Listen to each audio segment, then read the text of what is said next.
বন্ধুরা, যাদের এরকম মুড়ি মাখানো খেতে খুব পছন্দ, ছানা বুটে মাখিয়ে নেবেন, খেতে খুব মজা হবে। বন্ধুরা, আমি আজকে ছানা বুট রান্না করবো। তার জন্য আমি একটা পেস্ট কেটে নিব। আমি ছানা বুটটা আগে থেকে সিদ্ধ করে রাখছি। এটা আমরা বেশিরভাগ রমজান মাসে বানাই, বাট আমার বাসায় ছিল তো ভালো আমি আজকে আরেকবার বানিয়ে নেবো। এই যে ছানা বুটটা সিদ্ধ করে নেওয়ার পর আমি ধুয়ে নিলাম, সাথে একটা আলু দিয়েছি। এখন আমি একটা পেস্ট করে নেবো, যেহেতু অল্প ছানা তার জন্য একটা পেস্ট করে নেবো। দেখতেই থাকেন ভিডিও।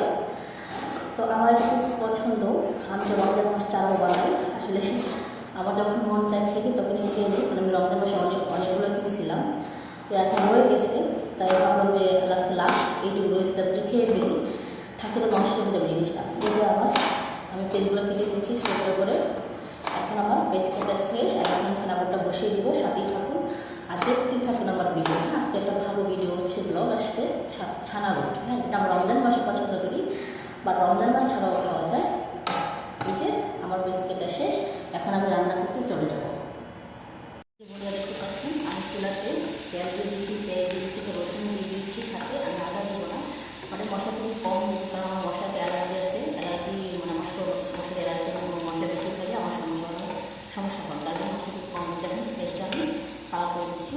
তো এই যে দেখেন আমি মশলাগুলো দিয়ে কষিয়ে নিচ্ছি পেঁয়াজটাকে। তার জন্য মরিচ দেবো না, কারণ আমি আপনার শুরুতে বলছি আমার মশলা খাওয়া খুব বারণ, আর মশলা খুব কম খাওয়া বারণ। আমরা একদম খাবো ঠিক না, তারপর একটু খাই মরিচ দিবই না, কারণ আমার সমস্যা, আমার অ্যালার্জির সমস্যা আছে।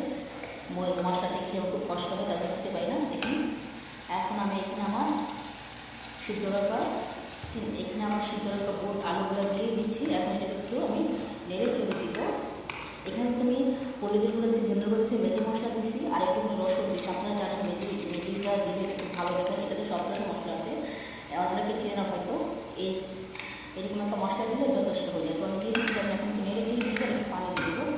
থেকে দেখেন মোটামুটি সেখানে পানি দিয়ে দেবো, দেখতে পাচ্ছেন। এখন আমি এটাকে নেড়ে ছেড়ে ঢাকনাতে ঢেকে দেবো কিছুক্ষণের জন্য। এই যে আমি এখন ঢাকনাতে ঢেকে দিলাম কিছুক্ষণের জন্য। চালটা ধুয়ে রাখছি, আর এদিকে দেখেন আমার ভাতের পানিটা গরম হয়ে গেছে। এই যে আমি চালগুলো এখন দিয়ে দিচ্ছি, কারণ ভাত রান্না করছিলাম, ভাতগুলো শেষ হয়ে গেছে। যে আমি অল্প চালের ভাত রান্না করছিলাম, কারণ এখন বাসায় এখন মেহমান আসছে, তো এখন ভাতটা একটু প্রয়োজন হবে। এখন আবার নতুন করে মানে চাল দিয়ে ভাত রান্না করতেছি। আমি চলে আসলাম মেশিনে কাপড় ধোয়ার জন্য, তার আগে সাবানটা দিয়ে দিলাম। এখন আমি ওয়াশিং মেশিনে এই যে কাপড়গুলো দিয়ে দিলাম। ওদের একটা জিনিস ভালো লাগে কি, হাত দিয়ে কাপড় দিতে হয় না আমাদের বাংলাদেশের মতন, এদিকে সব মেশিনের মতন। এখন আমি এই যে মেশিনে দিলাম কিছুক্ষণের জন্য। আগে আমি সাদা কাপড়টা দিলাম, পরবর্তীতে আমি পোড়াতে যেগুলো এগুলো ধুয়ে দিব। যাই পারে যে দেখেন এখানে হাতটা পুরো আপনি মেশিন দিতে পাচ্ছেন আমার সুলামটা রান্না হয়ে গেছে, দেখতে পাচ্ছেন আমি নামাই দিচ্ছি চুলার থেকে। তো এগুলো দিয়ে আমি মুড়ি দিয়ে মাখিয়ে খাবো একটু পরে, আগে রান্নাটা করে নিলাম। আর এই রান্নার ফাঁকে আমারও অন্য কাজ আছে, সেই সব কাজগুলো সেরে নেবো। তো আমার ভিডিওর সাথে থাকুন, দেখতেই থাকুন কেমন হয়েছে রান্নাটা, অবশ্যই জানাবেন। দুপুরের খাবার দেশে দেখেন রান্নাঘর কী অবস্থা। এখন রান্নাঘরটা পরিষ্কার করবো, দেখেন মুছে দিচ্ছি আমি। আরেকবার মুছে এখানে আবার ময়লা হয়েছে, আবার বুঝতে পারছে অবস্থা। এখন আমি খাওয়া দাওয়া শেষ, এখন সম্পূর্ণ পরিষ্কার করবো, ধুয়ে দিব। এদিকে দেখুন আমি দুপুরে একবার ধুয়েছিলাম, এখন আবার দেখেন পড়াশোনার জন্য নিয়ে দেখেন। এদিকে সব কিন্তু আমি আগে থেকে মুছে রাখছিলাম, কিন্তু আবার এখন মুছতে হচ্ছে, আবার ময়লা হয়েছে, আবার রান্না করা হয়েছে, দুবার রান্না করছে আজকে। এখন আবার মুছে করে নিলাম। এখন এই যে আমার ম্যাডামের জন্য চা বসে চা খাবো, পানিটা ফেলে বসিয়ে দিচ্ছি। প্রতিদিন বিকালবেলা 1 কাপই চা খান, 1 কাপই চা খায়, বেশি খায় না হচ্ছে।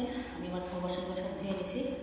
এই যে আমি আমার ম্যাডামের চাটা দিয়ে দিব, কিন্তু বেশিরভাগ কিন্তু আমার ম্যাডামই চা বানায়, আমি বানাই না, ওনার চাটা নিজেই বেশি বানায়। আজকে আমার ম্যাডামের মেয়ে, তো আমার ম্যাডাম নামাজ পড়তেছিল, তো পানিটা গরম হয়ে গেছে, তার জন্য লিপটনটা দিয়ে দিলাম। ওরা কিন্তু চাটা চিনি খায় না, শুধু লিপটন আর এই যে গরম পানিটা। তো এখন ম্যাডামের মেয়েকে আমি চাটা দিয়ে দিব। আমি আমার ম্যাডামের ছেলেকে খাবার দিচ্ছি, এই যে তরকারি, এটা হচ্ছে আমার ম্যাডামের ছেলের খাবার। এখন রুটি উঠছে, তার জন্য ওর খাবারটা দিয়ে দিলাম। তোরা সারাদিনের কাজ কাম সারার পরে এখন চলে আসলাম আমার ছানা বুট দিয়ে মুড়ি মাখানো, সবাই মুড়িটা মাখিয়ে নিব। এত কাজ করতেছিলাম, মুড়ি মাখানো ভুলেই গেছিলাম, বুঝি খিদে খুব পেটে থাকতেছিল। তারপরে আমি দুপুরে খেয়ে নিয়েছিলাম, তাই এখন আর মাখানো পালার পর এখন মাখিয়ে যে।